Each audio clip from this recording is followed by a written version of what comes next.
Assalamualaikum warahmatullahi wabarakatuh. Halo adik-adik, bagaimana kabarnya hari ini? Semoga kita semua selalu diberi kesehatan oleh Allah ya. Amin. Sebelumnya sudah kenal dengan kita? Tentu saja belum ya. Nah, kalau belum, maka kita kenalan yuk. Karena katanya kalau tak kenal maka tak tahu. Oke, perkenalkan kami dari Yair Kudus. Nama saya Siti Nur Sofia. Dan saya Siti Zahratul Khairiyah. Pada kesempatan kali ini kita akan belajar bersama. Selamat belajar.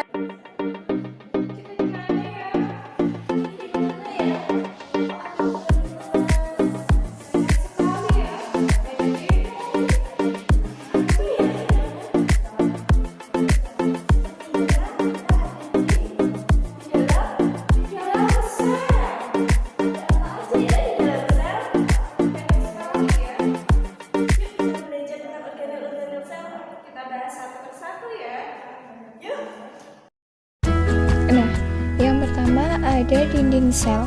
Nah, dinding sel itu hanya terdapat pada sel tumbuhan, di mana dinding sel berfungsi sebagai pelindung organel-organel sel yang ada di dalamnya, kemudian sebagai pemberi bentuk pada sel tumbuhan, sehingga sel tumbuhan itu memiliki bentuk yang tetap. Gambarnya dapat dilihat di samping ya. Nah, yang kedua ada membran sel. Gambarnya bisa dilihat di samping ya. Nah, membran sel itu memiliki fungsi sebagai pelindung organel-organel sel yang ada di dalamnya, kemudian sebagai tempat keluar masuknya zat dan juga sebagai penerima perangsangan atau reseptor. Kemudian yang ketiga ada sitoplasma. Gambarnya dapat dilihat di samping. Nah, sitoplasma itu merupakan cairan yang ada di dalam sel. Nah, dalam cairan tersebutlah yang menjadi tempat organel-organel sel. Nah, selanjutnya ada ribosom. Gambarnya ada di samping ya.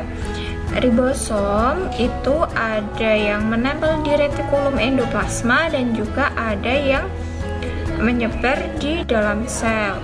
Nah, ribosom itu berfungsi sebagai sintesis protein. Selanjutnya ada retikulum endoplasma. Gambarnya di samping. Nah, retikulum endoplasma itu ada yang halus dan juga ada yang kasar. Di mana yang halus itu tidak ada ribosom yang menempel, dan yang kasar itu terdapat ribosom-ribosom yang menempel.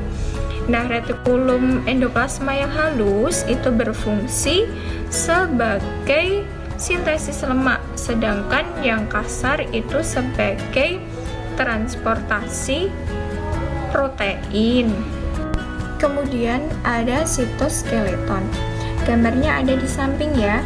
Nah, sitoskeleton merupakan jaring berkas-berkas protein yang ada di sitoplasma. Nah, sitoskeleton memiliki fungsi dalam mengatur pergerakan organel-organel di dalam sel dan juga mempertahankan posisi-posisi organelnya. Kemudian ada nukleus. Gambarnya ada di samping. Nah, nukleus itu di dalamnya juga ada bulatan kecil, itu di samping gambarnya. Di dalamnya ada bulatan. Nah, bulatan itu adalah nukleolus. Nah, nukleus itu berfungsi dalam mengatur seluruh aktivitas sel. Organet selanjutnya yaitu lisosom. Lisosom ini bentuknya itu bulat dan letaknya berada berdekatan dengan badan Golgi. Di dalam lisosom ada enzim hidrolitik yang dapat mencerna protein, lemak maupun organel lain yang sudah tidak berfungsi. Sehingga fungsi dari lisosom itu adalah berperan dalam pencernaan intrasel. Organel berikutnya adalah mitokondria.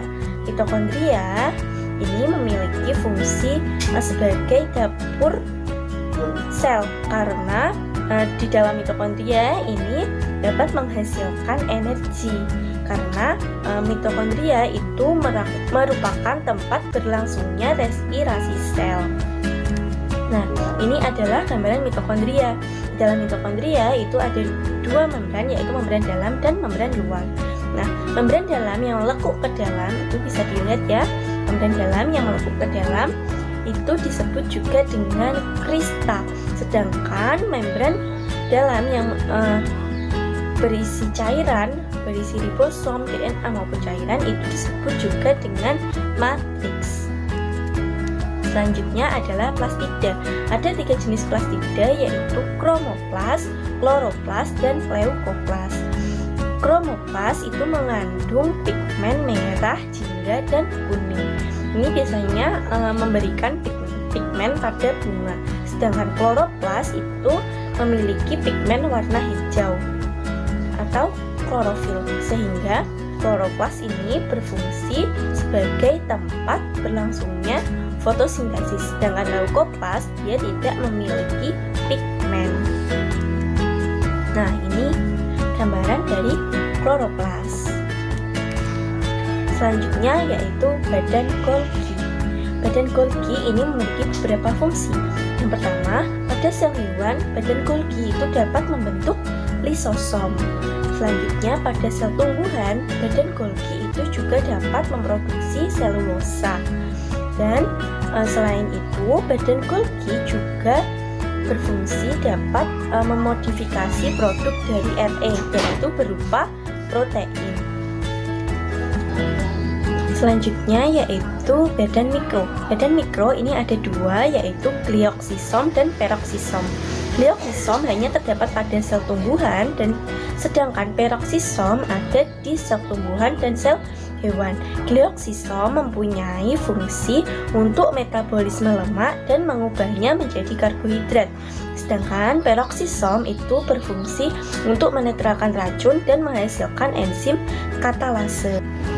Selanjutnya adalah organel vakuola.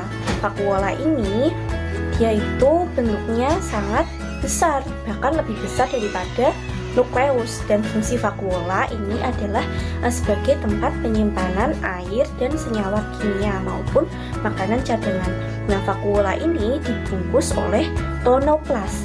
Fungsi tonoplas sendiri adalah untuk mengatur zat yang keluar masuk di dalam vakuola. Organel selanjutnya yaitu sentrosom. Sentrosom berisi 2 sentriol. Nah, sentrosom ini memiliki beberapa fungsi. Yang pertama, berperan dalam pembelahan sel, karena di dalamnya kan ada sentriol. Sedangkan sentriol itu dia fungsinya dalam pembelahan sel.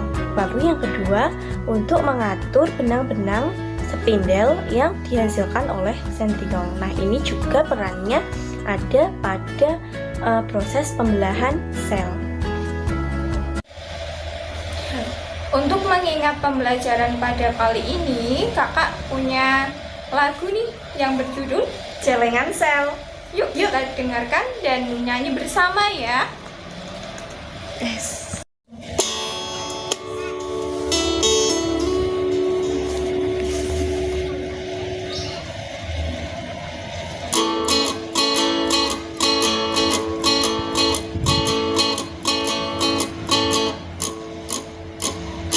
Ini kita belajar fungsi sel tumbuhan dan sel hewan.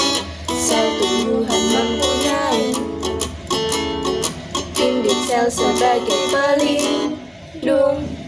Vakuola sel tumbuhan berfungsi untuk simpan makanan, berperan juga sebagai mengatur konsentrasi air. Sel tumbuhan mempunyai kloroplas yang berperan dalam fotosintesis, namun tidak mempunyai sentriol yang memiliki peran dalam pengolahan sel. Pada sel hewan ada lisosom, berfungsi sebagai organ pencernaan, namun dua-duanya juga ada yang sama, seperti membran sel untuk pertukaran zat, hingga sitoplasma, cairan sel, tempat organel sel, seperti nukleus, pusat aktivitas sel, juga mitokondria sebagai sumber energi.